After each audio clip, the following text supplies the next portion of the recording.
Assalomu alaykum muhtaram zamondosh. Bugungi roligimiz orqali dunyoni Mo'g'ul balosidan qutqargan Xorazm o'g'loni Sayfiddin Qutuz haqidagi tarixiy bayonlarga izlanamiz. Garchi bu mard, sher yurak, Xorazm farzandi haqida ko'pgina roliklar YouTube olamida bo'lsa-da, biz ham bu vatandoshimiz haqidagi eng kerakli ma'lumotlar bilan kanalimizni bezab, bugungi roligimizni qalblarda faxr hissi bilan boshlaymiz. Marhamat, tomosha qiling. Al-Malik al-Muzaffar Sayfiddin Qutuz asl ismi Mahmud ibn Mamdud, Xorazm shohlarining Anushtaginiylar sulolasidan bo'lib, Jaloliddin Manguberdi Xorazm shohning opasini o'g'li, ya'ni jiyani bo'lgan.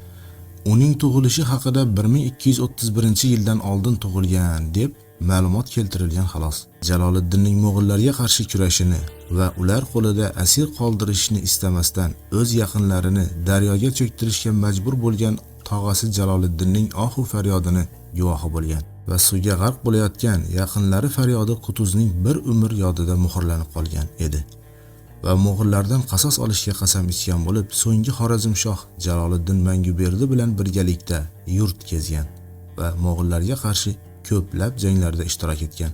Biroq tog'asining fojiali o'limidan so'ng Qutuz Damashqni qul bozorida sotib yuborildi. Damashqda u mamluklar qo'shiniga xizmat qilish uchun Misr sultoni As-Solih ikkinchi xizmatiga Misrlik qul savdogari tomonidan sotib olindi. Qutuz mamluklar mamlakatida ta'lim oldi va harbiy san'at sirlarini o'rgandi. Sobiq qul mamluklar qo'shinida katta amir darajasiga yetdi. Taxtga sulton Oybek kelganidan so'ng Qutuz Misr sultoni noibi lavozimiga ko'tarildi. Misr sultoni Oybekning vafotidan so'ng taxtga uning 15 yoshli o'g'li Al-Mansur Ali o'tirdi. Biroq hukumat Al-Mansur Alining vasiysi bo'lgan Qutuzning qo'lida edi. Xorazm shohlar avlodi bo'lgan Qutuz Misr qo'shini bosh sarkardasi lavozimini egalladi. Kunlarning birida Qutuzning huzuriga chopar keldi va sarkardaga xat tutqazdi.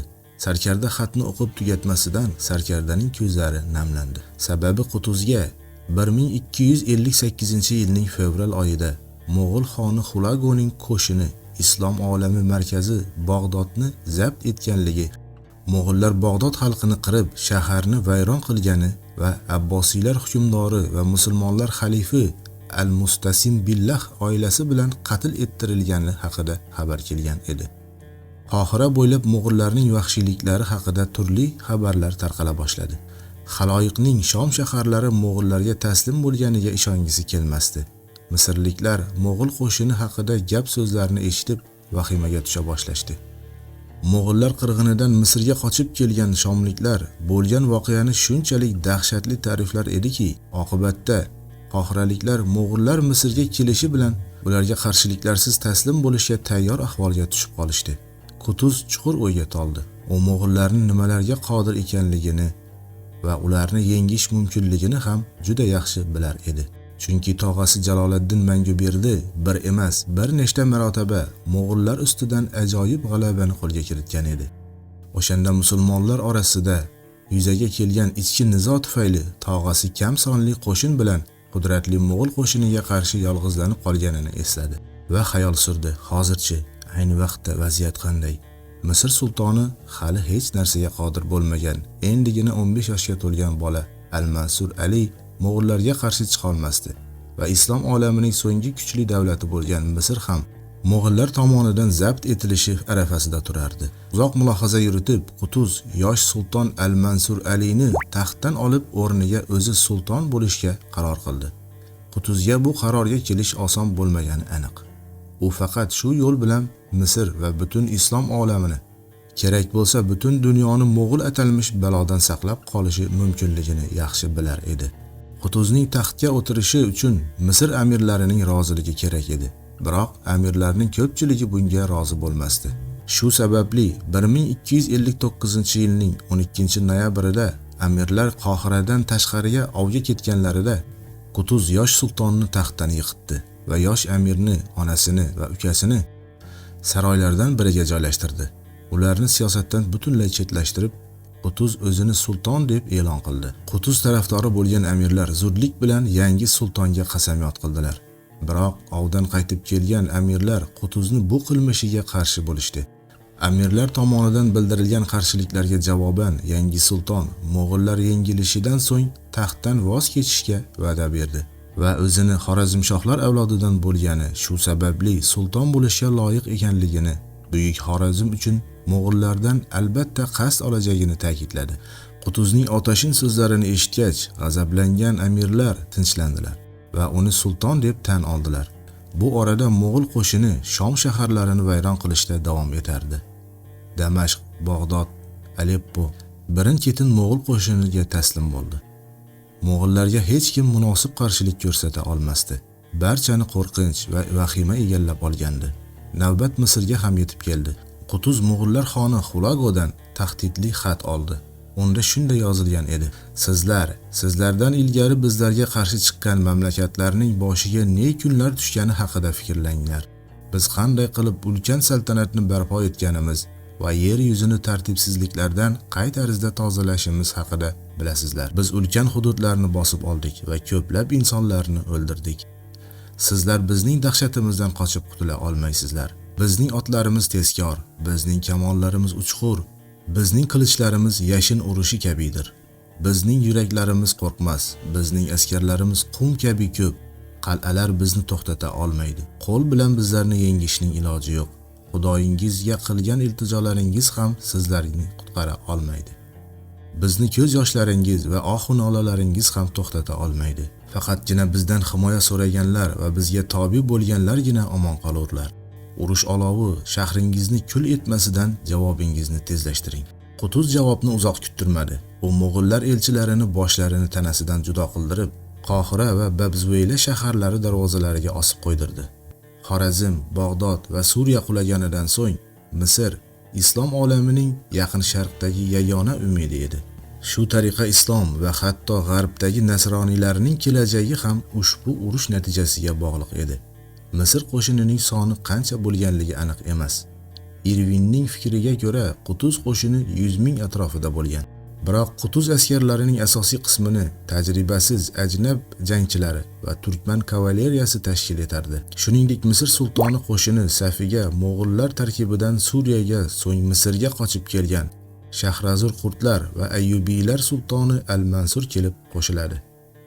Arab manbalarida ta'kidlanishicha, jangda Misr qo'shini qo'rqli zambaraklardan ham foydalangan. 1260-yilning 3-sentyabr kunida ikki qo'shin Ayn Jalud kengligida to'qnashadi. Misrliklar jang bo'layotgan hududni yaxshi bilishardi. U mo'g'ullarni tor hududga olib borib, pistirmadan hujum qilishni rejalashtirdi. Mo'g'ullarni pistirma tomon Bebars boshchiligidagi oz sonli qo'shin olib borishi zarur edi. Mo'g'ullar qo'shin va Xorazmshohlarning so'nggi vakili Qutuz boshchiligidagi ayovsiz jang boshlandi. Bebars o'ylagan rejani amalga oshirish uchun mo'g'ul qo'shinini hujumga o'tishiga va o'ziga ta'qib qilishiga qo'yib berishi kerak edi. Mo'g'ul qo'shini navbatdagi shiddatli hujum uyushtirgan vaqtda Bebars va uning odamlari vaziyatdan mohirona foydalanib chekina boshlashdi. Shijoatli mo'g'ullarning bosh sarkardasi Kitbug'a ulkan xatoga yo'l qo'ygan edi. Mo'g'ullar Bebars va uning odamlarini ta'qib etib tog' yoniga yetib kelganda kamon o'qlari yomg'iri ostida qolib ketishdi. So'ng mo'g'ul qo'shinini Qutuz askarlari o'rab oldi. Mo'g'ullar va mamluklar o'rtasida shiddatli kurash boshlandi. Kitbug'a askarlari Qurshovdan yorib chiqishga harakat qilishardi va ular buning deyarli uddasidan chiqdilar ham. Biroq Qutuz tomonidan uyushtirilgan so'nggi hujum mo'g'ullarning mag'lubiyatiga sabab bo'ldi. Mo'g'ullarning eng qudratli sarkardasi Kitbug'a ushbu jangda halok bo'ldi. Ayrim manbalarda uning dastlab asir olinganligi haqida, so'ng qatl ettirilganligi haqida ma'lumotlar mavjud. Kitbug'aning halok bo'lishi mo'g'ullar o'rtasida og'ir tushkunlikni vujudga keltirdi. Bo'lib o'tgan jang Qutuz jangchilariga ruhiy ustunlik hadya etdi. Mo'g'ul qo'shinlarining yengilmasligi haqidagi afsona va rivoyatlarga barham berildi. Qutuz butun insoniyatga mo'g'ullar ham oddiy odam ekanligini va ular ham yengilishini isbotladi. Qutuz asta-sekinlik bilan mo'g'ullarni Shom shaharlaridan chekinishga majbur qildi. Suriya Qutuz nazoratiga o'tdi. Misr sultoni birin-ketin Shom shaharlarida tinchlik va farovonlik o'rnatdi. Qutuz tartib o'rnatilganligiga ishonch hosil qilgach, Qohiraga qaytishga qaror qildi. Biroq taqdir unga buni nasib qilmadi. Qohiraga kirishdan oldin shahar yonida sulton dam olsin deb chodir o'rnatildi. O'sha paytga kelib sulton bilan Bebars o'rtasidagi munosabat chaqimchilik tufayli yomonlashib qoladi. Bebars sultonni daf qilish payiga tushadi. U bu ishni amalga oshirish uchun amirlar orasidan bir nechta sherik topadi va fitnachilar qulay payt poylaydilar. Shunday fursat sulton Qutuz ovga chiqqan o'z qo'shinidan yiroqlashgan vaqtda paydo bo'ladi. Sulton amirlar orasida turgan paytda bebars kelib sultondan Mo'g'ul millatiga mansub asira joriyani hadya qilishni so'raydi. Sulton rozi bo'lib unga so'raganini beradi. Shu payt bebars go'yo sultonga o'z minnatdorchiligini bildirish uchun unga yaqinlashadi. Sulton unga qo'lini uzatganida bebars qo'lini mahkam ushlab qolib sultonni qo'lini qo'yib yubormaydi. Bu uning sheriklariga ishora edi. Qolgan amirlar esa qilich ko'tarib Qutuzga hamla qilishadi.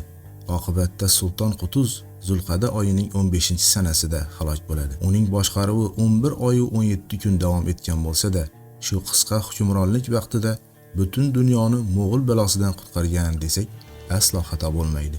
Xorazmshohlarning so'nggi vakili Misr sultoni Qutuz Mo'g'ullar g'olibi nomi bilan tarix zarvaraqlarida mustahkam o'rin egallaganini sizlarga faxr ila yana bir bor eslatib, roligimizga xotima yasaymiz. Xorazm o'zining yanada qiziqarli siz so'ragan ma'lumotlari bilan keyingi roliklarida